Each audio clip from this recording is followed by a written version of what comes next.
Hi, Mike. Good to see you. Well, hello, Teresa. Looking fabulous. Yeah. Hi there. Hi there. Thank Oh, you. It's good to be seen. I'll be honest. Yeah. You're right, Mike. I concur with that. especially this week for sure, right? And thank you to Dina, Shal62, Carl, and looks like Renee for joining us. And welcome to the first installment of Glad You Asked. Welcome to 2022. I know a few folks are having a bit of a rough start here, but we do hope that people will quickly heal and recover and be ready to hit the ground running for a wonderful and productive year. So today we have quite a few topics, and so we're just going to jump in and get started. We've got some good information, a few reminders for you all. And that first one is that any agents that are affiliated with our market center, we want to make sure that you understand that you do have to be a paid member in good standing with one of the boards that our market center is affiliated with. So we just want to give you that reminder. The boards that we are affiliated with are Orange and Chatham, the Durham board, Bakar, and Greensboro.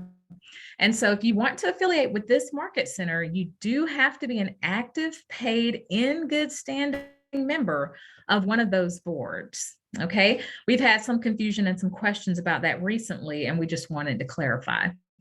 All right, so that was the first thing. We also have coming for you guys something really good in 2 weeks. In the next Glad You Asked, we have an E&O representative that's going to come and tell you what you need to know about E&O. Yep, I came up with that. Woohoo!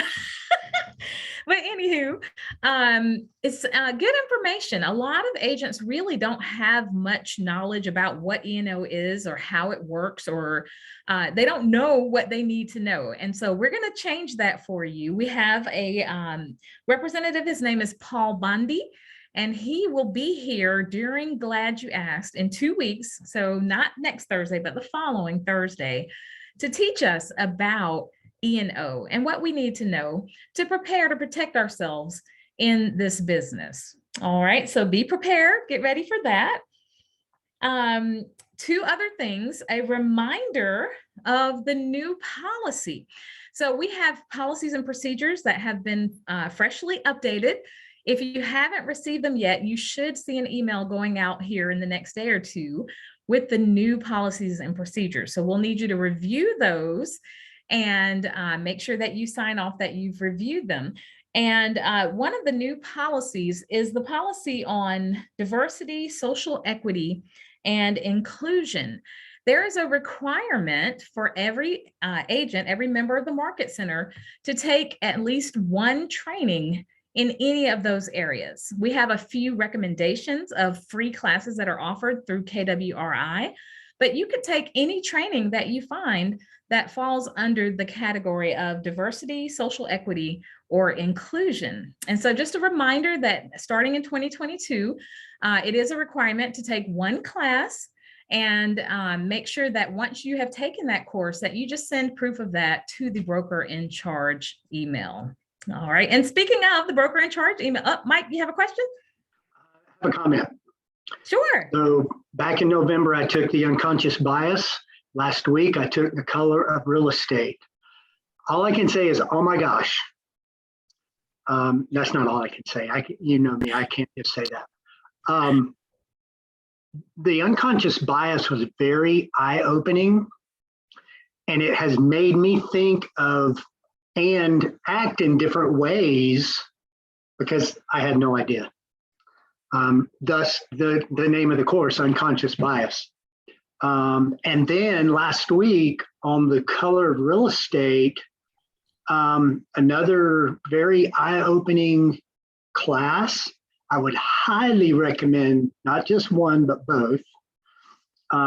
It is a prerequisite, from what I understand, to a certification that Keller Williams is going to be offering. So I'm like I said, it was it made me, just the one example that they gave was this oh, what's her name? Anyway, she's like the leader of the group, the equity group for KWRI. Went to Julia national. Israel. That's it. Julia Thank you. I could see her face. I just couldn't see her name. Her and a friend of hers went to the NAR convention. And I don't know who's been on that, in that, but the thing that we don't think about, and I'm saying we as in whites, okay? I didn't think about this, and I probably ought to just say me because others may have. The theme on this was the 50s, which was pre-civil rights movement. And the music that they were playing and the theme itself was offensive. And the more I thought about that, it made me realize that I don't understand the way some people see certain things. And that, like I said, it's made me act and react differently, you know, in situations since then. And very, very good course. And I'm going to stop talking now about that anyway. Well, Mike, thank you so much for sharing. We appreciate your viewpoint on the eye-opening, because that's the idea here. Is once you're aware of something, it makes you a better real estate broker. It makes you better able to relate to whatever clients may come your way. It makes us all, as a firm, it makes us better to have a higher level of awareness. And so it's happening everywhere you turn. You know, there's focus on diversity and social equity and inclusion, and it's for a purpose and for a reason. It's needed, it's necessary. So thank you so much for sharing your thoughts there. And I love what you said about the unconscious bias. Like, we're not conscious of it. That's the whole point. And so to become conscious and aware is something that we could all benefit from in any area where we have unconscious biases. So thank you again for that. And Teresa, did you have anything? It sounded like you were speaking there or something. Did you have something to add on that, or did I miss? Okay. No, not necessarily. I will say, yeah, I got excited when Mike mentioned the new certification or designation that KW is coming up with. They made mention of that on the growth call Monday, and I'm really excited about that. And taking those classes, the unconscious bias, the color of real estate, is prerequisite for obtaining the certification, this diversity certification slash designation that we're offering. I think it's a great thing to do. And I do just want to share one thing with everybody here so we can get this out. The purpose of making this or including this in our policies and making this a requirement is for a couple reasons. Mainly because our trade organization, the National Association of Realtors, the North Carolina Association, they have seen the need to include it in the non-discriminatory statement. So on a national level, as well as on a state level, it has been included. Gender orientation, sexual orientation, and gender identity is also included. So I don't want people to think that it's merely a color thing. Yes, that's what it started with, but it does include inclusion. So it's broader than what we think. And that's part of that unconscious bias, is opening our minds to including all of these different groups of people. So we made it a part of our policies and requirements for that very reason. So we can be in line with the National Association of Realtors, with the North Carolina Association of Realtors, and also in line with KWRI, because they felt a need to include it in our values, which is why the E was added to the Y4C to TES. equity was included specifically for that. So let's keep that in mind, that it's not just we're coming up with a reason or something else for the agents to do. It's not that at all. It's just, it's a focus right now in the times where we are living on a national level, state level, and a KWRI level. And my last statement is this, how they put it on the growth call Monday, and I'm going to have to read it. They said, and Julia Lachey said this, and Mark King and Jason Abrams agreed. She says, if we improve by improving our diversity knowledge, that in turn improves our database, and our database then in turn improves our business. So if we improve our diversity, we improve our database, and we improve our business. And that's what it's all about, having the best business we can have. And I love how KWRI put it. Thank you. I'm done. All right. Thank you for that. So we're looking forward to a really exciting year, opening eyes and minds and hearts. And it just, again, it's going to make us better agents and better serve our clients. And so the next topic that we are going to talk about today is, before we go there, so our discussion topic is about a client getting injured on a property. This is going to be really interesting. But before we go there, I did have one last reminder for you. If you have not already, please make sure that any questions that you have for the brokers in charge, that you send those questions to brokerincharge832@gmail.com. We want to make sure that you have the right way to contact the brokers in charge to get answers to the questions that you may have. And then also you can call the BIC hotline. So don't forget, the BIC hotline is available as well. And then, of course, glad you asked, here on every other Thursday at 1, you can chime in with and bring questions that you have that we can answer for you at this time. All right. So just a couple quick reminders there. Now, today's topic. All right. Have you ever had a client to get injured on a property? Let's think about that. A client injury. And if so, what do you do? How do you handle it? Whose insurance does a claim go against? When do you file it? What happens if clients get injured on a property? Anyone have that experience?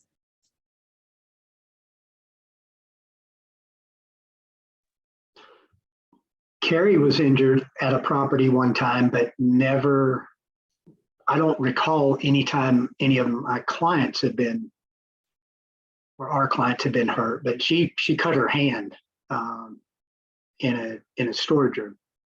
Oh, wow. And how did you all handle that? What did you do about that? Well, it wasn't serious enough that she had to go to the hospital, but it was serious enough that we had to make sure it was taken care of over the next few days. And we just took care of it. I didn't realize, I guess it's a great question for you to bring up, because who would be responsible? I don't know. That's a great question. All right. Well, thank you for sharing that. Oh, Teresa. Yeah, I was just going to add with Mike, I have not had a client to be injured. However, I have on a listing, it was raining and the deck had, I guess, some mold or something on it. And it was slippery and it was raining, and I went out there and I guess my shoes were slippery on the moss or whatever had started to grow. And I've slipped and fell and, bruise on the leg. I even got a mark. You can't see it because I got sleeves on, but there it is. It's still there today. It was almost like you can't see it because I got on sleeves, but I still have the evidence of it. So I haven't had a client, but I have slipped and fell on a listing, and I, like Mike and Carrie, just took care of it. I saw the bruises there, bruises on the legs, on the arm, gash on the arm, didn't do anything about it. Just took care of it and let it go. So I know we're talking about clients being injured, but it certainly can, and does happen to a listing agent as well. Okay, yeah. So thank you Well, guys for bringing that. That's an interesting sort of twist to the topic here. Mike, did you this have is something Carl. else? Oh, Carl. Carl's chiming in. So I have never had it. However, that's why, one, even for your personal residence, I always recommend you get $1 million in liability coverage. Okay. Most people get 300 because when you go get a quote from an insurance agent, a lot of times it defaults to 300,000 liability. So you got your dwelling coverage, which replaces the house if it burns down. Then you got liability coverage. Go from 300,000 to 1 million in liability may only cost the homeowner, depends on their credit and all that stuff, 50 to $100 a year. Okay. So it's very inexpensive. So it might not even be that much. And also too, so I just recommend everybody do it. For a listing, you might go ahead and I recommend, if you're the listing agent, to have your homeowner, if they are at 300,000, to get it bumped up to a million in liability, which is easy to do. They just call the insurance agent, say, hey, bump my liability up to $1 million.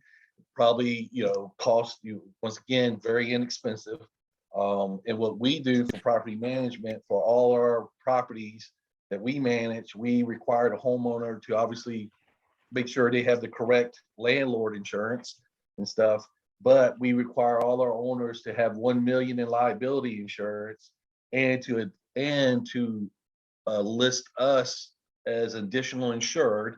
And that doesn't mean that we get any money if they get a claim. That just extends the liability coverage from them to us as well. And then the question is, well, why should we do that? Well, why should we extend that to you? Well, obviously, if we had something go wrong with every property we have, our insurance ain't gonna be able to cover it.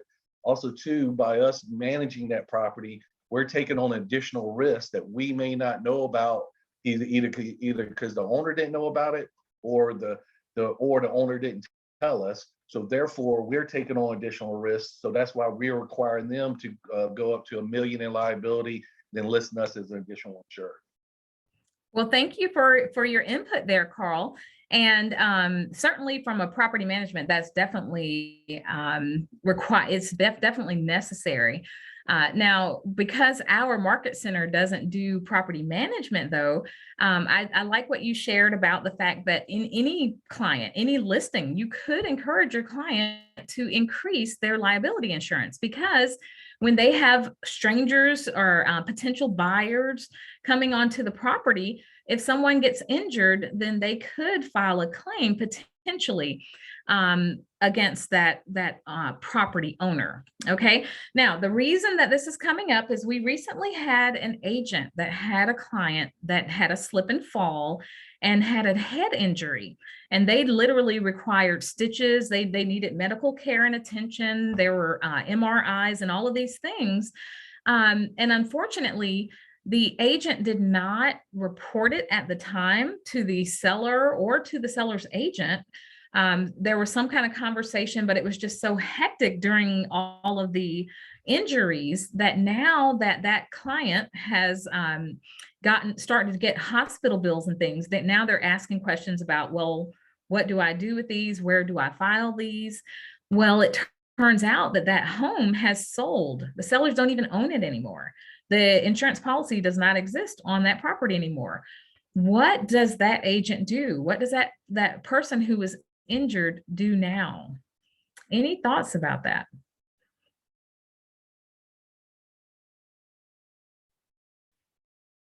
All right. Just because they slipped and fell doesn't mean that necessarily is going to be covered. You have to show that, that I guess there was something negligent by the homeowner.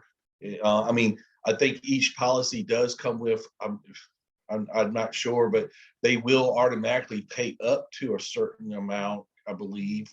Don't quote me on it, so to speak. But not every slip and fall is necessarily the fault of the homeowner or the property manager or whatnot. Yeah. So that's a great point, Carl. And so it doesn't necessarily mean just because there is an injury on the property that the seller is going to be liable, right? But here's the thing. There should be some communication around it, and it should happen at the time of the incident, not 3 months later when bills start coming in. Okay. Now, to answer this question, because this was a toughie, and I was like, I don't know the answer to that question. I called our friend over at Geico, Matthew Young, and I ran this past him to get some information from an insurance agent on what his recommendations would be so that we can prepare our agents in the event that you find yourself in a situation. How can you protect your clients? How can you protect your buyer or seller clients in the event that something like this happens in your practice or your business? Okay. So just like Carl was mentioning, Matthew said, there's typically a limit, a medical payment limit of $1,000 that most policies have, where if there's some small injury, that they will just pay out in the event of a claim against that property. But if there's something catastrophic or significantly higher, then that would certainly require more investigation. It would require reporting. And again, just like anything else, you guys need to make sure that you cover yourselves in any situation with a paper trail. You need to have communication about what happened and to whom you communicated with. What Matthew did say is that it is possible, even though they didn't file right away, that if that buyer wanted to still pursue a claim against that previous owner because of their injury, that the policy was in place at the time of the injury.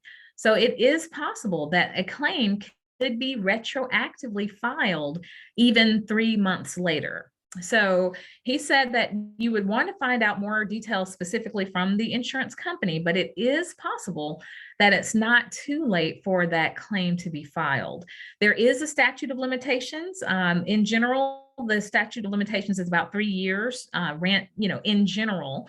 And so each insurance company and policy, you might want to just have your clients add it to your listing appointments or your agency appointments about what kind of insurance they have, and potentially upping their insurance in the event that something does happen that would be deemed the negligence on that seller's part.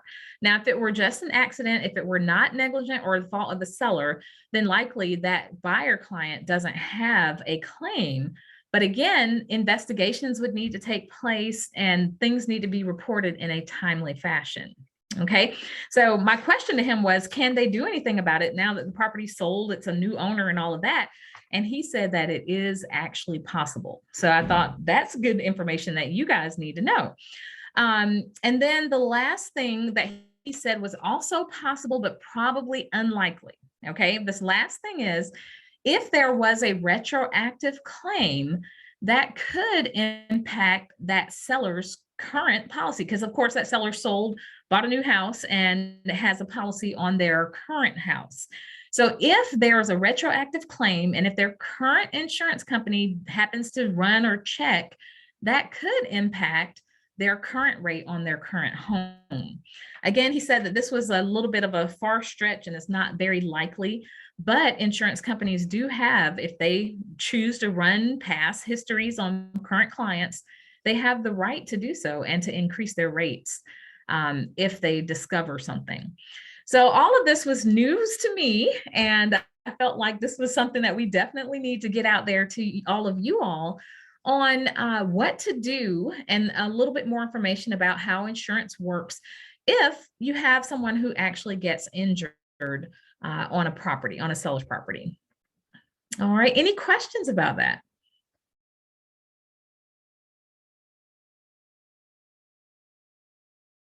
All right, well, if there are no questions, are there any questions that you all have for us? Let's open up the floor. Any challenges in your current transactions? Hey, this is Renee. I don't have any questions. I just wanted to comment that it is nice to see y'all's face. I haven't got to meet a lot of people. I am a brand new agent, so it's I really appreciate what Keller Williams does, having calls like this, just being very open, to anything that is needed or questions. I really appreciate it. And I'm really excited to be in the real estate world now. So, All right. Well, thank you, Renee. Thanks for your comment and welcome. We're excited to have you. Welcome to our KW Central. And we hope that all the things that we have created and made available will make your experience here fruitful and just enjoyable. So welcome. We're yes, happy to have thank you. you. Sure. Yes, thank you for that, Renee. Thank you so much for that, and welcome. Thank you. I have a question. Yes. Okay, so it's a little embarrassing because it's like, real estate 101, but there's nothing like when you get into it that the real question comes out.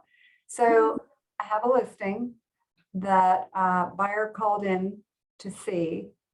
I referred it to Allison, who's my team member. And Okay. Allison showed the property and put the buyer under contract. When I looked at the paperwork, she had herself down as a designated dual agent and me as a dual agent. Is that correct? Okay, no, that's not correct. And thank you for asking and for being transparent, because I'm sure that you're not the only person who has that question. That designated dual agency, that's a tricky little bugger, isn't it? So Very. sure, let's jump in. So our company does have designated agency. And so if you are practicing designated, it does have to be designated on both sides. Okay. So the seller has to agree to designated agency. And if they haven't, then you'll have to update their agency agreement to make sure they agree to it. And then the buyer has to agree as well. And if they don't both agree prior to the time of contract, then you would just have to operate as dual, but not designated agents. Okay, so you can't have one but not the other. They either have to both be designated or both just be dual. Okay, so as long as, and I'm quite sure because I usually advise sellers when they list to check I'm okay with designated agent box. So as long as the seller's listing paperwork had designated and the buyer had agreed to it, then she is okay as a designated dual agent, correct? Correct. So as long as both parties agree, now, of course, they have to be aware that they are entering into designated agency because a few things they're just a little bit different. So just making sure that they know that this is a designated agency and now you are designated just for the sellers and their best interest. And she is designated just for the buyers and their best interest. So just making sure that that full communication makes it to all the parties. Is there any requirement that the BIC is involved in designating that agent? Okay, good question. When it comes to designated agency, if there is prior confidential knowledge about one client, then the other client cannot be designated against them. So you may have to have a BIC involved to appoint someone that could be designated if you don't have someone that does not have that. If you have agents that have prior confidential information about your client. What kind of information would constitute that? So what is considered confidential are the motivations of that client, any financial information, the things that you don't want the other party to know because they could use it against them in negotiation. I mean, it's obvious when it's a divorce or a sale under some kind of duress. But if and we'll go back to the specific case, if Allison happens to know the seller, is that a conflict? Just because she knows them? Yeah. I don't see a conflict. Teresa, do you see a conflict there? Not just for knowing them, but if they do have some type of knowledge that could be advantageous to the party they're representing, then being designated, they would have to share. So that's the type of information. So if Allison knew the motivation and even some other personal confidential information about that seller, then yes, that may be a conflict for her to be designated to that buyer.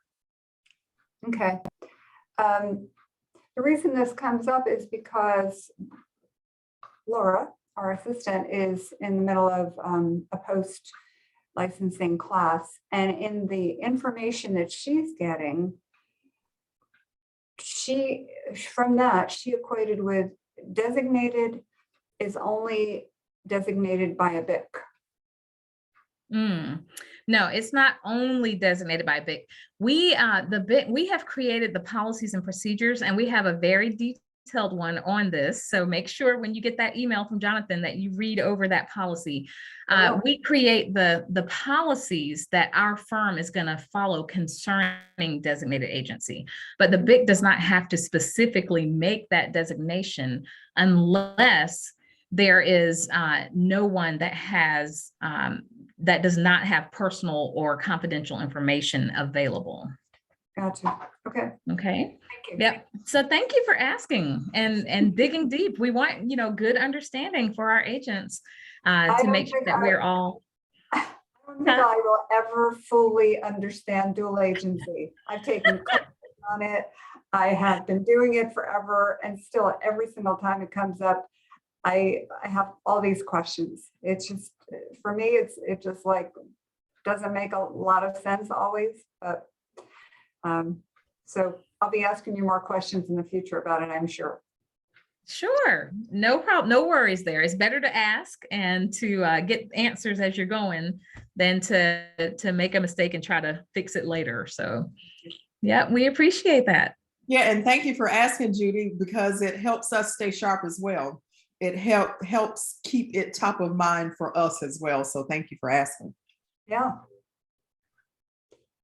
If nobody has questions, I have another situation I can share with people that is interesting. And in fact, I was going to stop in to Tiffany and just put you on notice about this.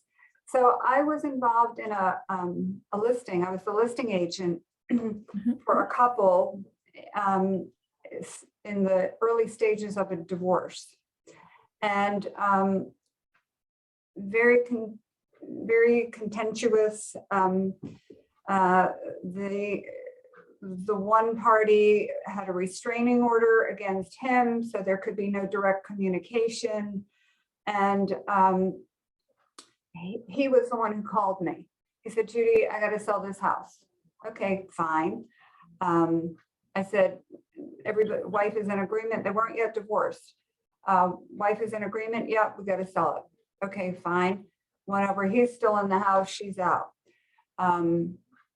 Listing paperwork done with him, and then it's time to get the listing paperwork done with her. She met me here at the office, had a few questions, answered all her questions, signed. As we went through the transaction, there were a couple of times, and it was very angry. A couple of times it was a matter of the husband saying, well, I can't talk to her, so would you just, send her this question or email or whatever. So I did a lot of this just copy and sending and copying and sending. So I was kind of like in between the two of them communicating. We got down to the end, got a great offer right away under contract. Did a little explaining to her. She was fairly courteous to me, and he was very courteous to me. But in the end, now the transaction is closed, and the husband put me on notice. He said, I just want you to know that that wife is making a case against him that he coerced her into selling. And she's also naming you, Judy, as part of the of her this suit, because you were in the middle and you were sending these communications back and forth on behalf of the other. And there was one conversation toward the end, which was about getting some remaining stuff out of the house, right? So it's him saying, hey, I can't get the stuff out of the house. I don't have a truck anymore. And he's asking me to let her know that. So I'm letting her know that. And she's like, well, I'm not going to do it. It went back and forth a couple of times until finally I hired somebody to get it out. But in the meantime, she's expressing her hostility at me, and she gets her son-in-law to call me saying, I understand you're threatening my mother-in-law. And I'm like, it's done. End of conversation, the stuff is out. But anyway, after the fact here now, I'm told that, and I'm not really worried, because there's no way she can prove that I coerced her to sign the listing agreement or sign the closing statement or any such thing. She did all of that and I wasn't even involved. That said, I'm now attuned to the fact that if I'm ever involved in a situation like this again, I'm not going to be like doing this communication thing in the middle, because it just opens us up here to all kinds of accusations from crazy, angry people. Right. And I'm glad that you said that last part, because you're dealing with very emotional time as subjects when you're dealing with people that are divorcing, and they're not always operating in their logical mindsets when they are instead operating out of emotion. So there's a couple of things based on what you just shared with us. And this is why, one of the reasons why we're having the E&O rep come, because if you are made aware that there is a potential suit or claim or something like that happening, we need to know right away. And we have to begin the discussions with the E&O about the scenario, what has happened, so that they can determine what kind of liability may be, if at all, that you might even be potentially subject to. Many of the times it doesn't actually go anywhere. There's a lot of complaints that once they're submitted, the commission just throws out completely. So there's no guarantee that it will actually go that far, but we are required to make them aware as soon as we are aware of any potential when it comes to claims or suits or things like that. So thank you for mentioning that, and we'll operate accordingly. Teresa, are you writing it down? Okay. So one other thing, as far as like how that entire transaction went, as far as being the middle person, one thing I always tell my students when I was teaching pre-licensing and post is that sometimes you're really going to feel more like a psychologist than a real estate broker, because people are going through, just moving in general is a lot, and it's emotional for people. And then if you're adding in things like separation or divorces, you've got people going,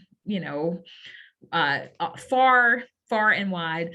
And so in preparation for handling scenarios like that, the communication should just be open across the board. Anything that you send to any of them, it needs to be sent to all, so you don't become this middle person. So every communication, anything that was sent from him to you, it needs to be forwarded as directly received from him and to whomever, and just make it a habit. Make sure that they understand that there's no secret. You are both of their agent, and you are representing the entire transaction, and you don't have sides. You have to be very careful not to appear to take any sides. You're a professional, and your objective is to help them to sell their house. And so you communicate specifically regarding the transaction and the transaction only. So again, none of the back and forth and he said, she said. Everybody is copied on all communication. Okay. So in the future, if you find yourself in scenarios like that, where there won't be the opportunity for misinterpretation or any such thing. All right. Yeah. In general, it's It's not a thing until it's a thing. So you're aware that this could potentially happen. We'll take the steps that we need to take to make E&O aware of it. And then it's kind of just like a waiting game to see, does she change her mind that once she gets over this emotional, mountain that she's gotten to, and decide not to pursue it, which could happen. If she does pursue it, then we will operate accordingly once any communication has been received, whether it's from an attorney or the commission or what have you. And so we just operate according to the facts. Yep. Teresa, any thoughts, or Mike or anyone else? Did you have something else? No? Okay. Any other thoughts or feedback? Okay. Just I'm in agreement with what you said, Tiffany, and I just had one a listing that closed with this very same thing, Judy, the very same thing. That they were divorcing, and here's the thing, Judy, with this particular one, they actually named me in the, what do you call that thing? The court order. They were already in front of the judge, and the wife named me in the court order. I mean, actually being named, it was like one of the easiest listings I ever got, right? They had no choice but to comply with the court order. So I'm named there, but here's what happened. The wife and her attorney, the wife's attorney, did not make that clear to the husband and his attorney. So they're just signing away this court order. And when I contacted him, because the wife had moved out, contacted the husband, he's still living in the property. And when I contacted him to meet, to sign this paperwork and get it done, he's baffled because he was getting his own agent. And so he says, oh my gosh, what are you doing? And you signed it. And so I had to ask her, do you have a copy of where they signed the court order? And they were able to produce it. So based on that, he had to follow it. So it was very contentious in the beginning. It was a lot of heat in the very beginning. But like Tiffany said, one thing that I did do, whatever communication I sent to him, I sent to her. So I made sure if it was a text, it was a group text. I'm texting him and I'm texting her. So no one could misconstrue anything. So I was very open and says, I'm not here, to be liked. I'm here because I'm named in the court order as well. So I'm here to get the job done. And we did. So, yeah, just in agreement with Tiffany, what you say to one, say to both. And I refuse to be a middleman. If she asked me questions about what was going on his side, and I responded to her, my response to her is, you need to take that up with your attorney. You need to take that to your attorney. You need to take that to your attorney. So eventually at the end, they did actually start to get along, which is on them. I guess they had no choice. But yeah, in the future, just whatever you say to one, say to both.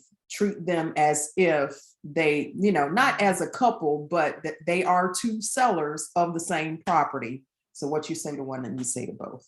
Yeah, but yeah, I know the feeling that you're in, Judy. And document, save all your emails. Go ahead and put it in a file, because I've had more than, doing property management, you get people all the time threatening to sue to whatever, but it's amazing when you're able to produce all of the documentation, the emails, times, dates, all that stuff, and you put it in a clear, concise, say, hey, this is what happened when it happened. It tends to shut up people real quick because they don't have that documentation like you do. So. Love that. Good point. Great advice. Thank you, Carl. So prepare. If you've been made aware that a complaint or something is coming, go ahead and start pulling that together in preparation, but do not respond. So that's another thing. If there is a complaint, let's say that it comes from the real estate commission, you have to make the BICs aware immediately, and do not respond without first talking to the BICs because there's some things that we have to tell you about your response to and prepare and guide you in that process with the Real Estate Commission, if it comes to that. All right. And so for anyone, Mike. Yeah, don't forget that can also be a situation in heirs with heirs. Absolutely. Yeah. It can be whenever there's more than one person that owns a property. It doesn't have to be divorcing spouses. Anytime there's more than one person, you could have the opportunity for disagreement or challenges in communication, all of that. So yeah, it happens frequently. All right. Any other questions, scenarios, challenges? You've got us here. Up to 15 more minutes, if you like, if you need us. I've got a question about the forms, like the offer to purchase, the agency agreements and different things like that. Is there somewhere where all these forms are that I could access them? Yes, yes, there is. And so there's a couple of places. If you just want to look at the forms, if you want to look at samples, the North Carolina Association of Realtors website has all of the forms, and you could look at in any time and also download the sample forms for your reference. But you should have DocuSign, or if you're brand new, you'll be getting set up in DocuSign, and all of our Market Center forms are in DocuSign so that you can actually fill them in and send them out for signatures. Okay, and the ones that are in DocuSign, are those also printable to where you can actually have a paper copy, or? Yes. Yep, they're printable. Okay, thank you. Sure, you're welcome. Teresa and Tiffany, I noticed in DocuSign, and maybe it's something that's a setting in mind, but I've noticed that if you don't put any details on the details page, when you print it like that, it'll print with sample right up the middle. Yeah. That's it's something that they started last year, where they're doing it so that you can't print blank forms with the DocuSign credentials on them. So they do have to have something in them, and if you don't put something in the forms, then they're going to print with a sample. Yeah. And so, Renee, what I've advised some of my coaching clients that ask that question is to set up a dummy folder or room with you as the buyer and or the seller. And then that way you can put all that information in and roll with it. And I've got one of my own that's McCann buyer, McCann seller. And even if I just want to review a document, I'll go in and put it into that room and then review it and see if it's the one I need or not. But just a suggestion. Okay, thank you. Yeah, that's a good one, Mike. I don't have Teresa Brooks, but I have John Doe. I have John Doe listing and John Doe buyer. Unbeknownst to Carrie, I've listed our house like 4 times. That's funny. Yeah, I just have one that's like sample, or teaching forms or something like that. And I do the same thing with those forms in there. So absolutely. And you'll get, the more you practice and learn, the different technologies and such, you'll get very comfortable and familiar. Is the addendum that we had made with the 2-tier due diligence and purchase price, is that in DocuSign? That's a great question, Judy. It is a great question. And Judy, thank you for asking it today. As a reminder, it was on my list like last year to request DocuSign to add it. So the answer is no, it's not there. However, it's gone on my list and Tiffany, help please remind me. I'm writing right now. I'm writing. I want to talking about that form. Really, the title of that form is not correct, because that addendum addresses as is purchase price and the 2-tiered and sight unseen. And the name on the form, it says, I think just purchase price. So to be correct, it should say all 3 of those things. Yeah, Judy, I asked when we were going through this, I wanted to title it multi-provision addendum. And obviously, as you can see, I didn't win that one with the attorney who drafted it. That's what I wanted the title to be. Yeah, I feel the same way, Judy. Feel the same way. I wanted Pick your to, battles. Pick your battles. yeah. Could So I also ask for a reminder? yes. On the buyer agency forms for Keller Williams, I've been trying to get the working with real estate agents on the, like buyer or seller, where like for the, I'm trying to think, I used to have it written down, only the listing document comes up, or the buyer agency, but the working with real estate agents, every time you have to go and search it from the state forms, it'd just be easy if it was put with the one that we click on. Yeah, that's true. Okay, the Market Center. Okay. That's true, Mary. You're right.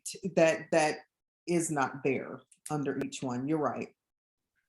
All right. So to make it a little easier, the Market Center forms, we want to add the addendum and the new WWREA disclosures. Mhm, mhm, Okay.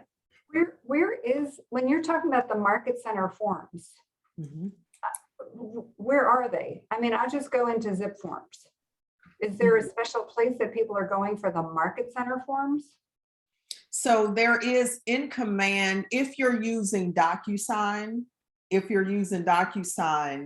is a section there. There's different categories. There's a KW 832 forms section. There's a NCAR forms section. There's a buyer form section and a listing form section. So it's different sections that houses the forms that are specific to that particular category. So I don't know what it's like in zip forms, but if you're using DocuSign, and I don't know what it's like in .loop either. But DocuSign definitely has it sectioned out for the forms. But are you talking about, like, if I'm starting a new offer, Mm-hmm. are you starting in command? Yes. And zip forms? Okay, Yes. so I'm not. I'm starting in zip forms. Okay. Zip forms online. So that it can be integrated into your command. DocuSign .loop, and I want to say, hang on, I'm going to log in real quick just to see if zip form is an option. Hang on. Let me go to. I'm trying to think why I would want to. What's the advantage of it other than to have a few forms that are there? Well, it's all integrated, and with DocuSign, that's where we create envelopes, and that's where we send them to be electronically signed. So it's just all integrated into one database or one location. So I don't have to get out of command to go to a zip form or a DocuSign. They're all integrated together.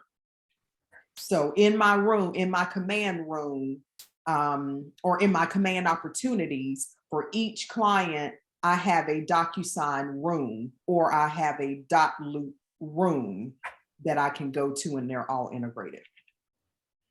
This makes it a little faster and easier for you. Okay. And so when you're using Zip and DocuSign by way of command, you're not paying a separate subscription for them either? I take it? Not for DocuSign. .loop, you do have to have Pro, since KWRI International moved away from .loop for various reasons, and went to DocuSign. There's no charge for DocuSign, but there is a charge for .loop Pro. I think the agent has to buy. What about for zip forms?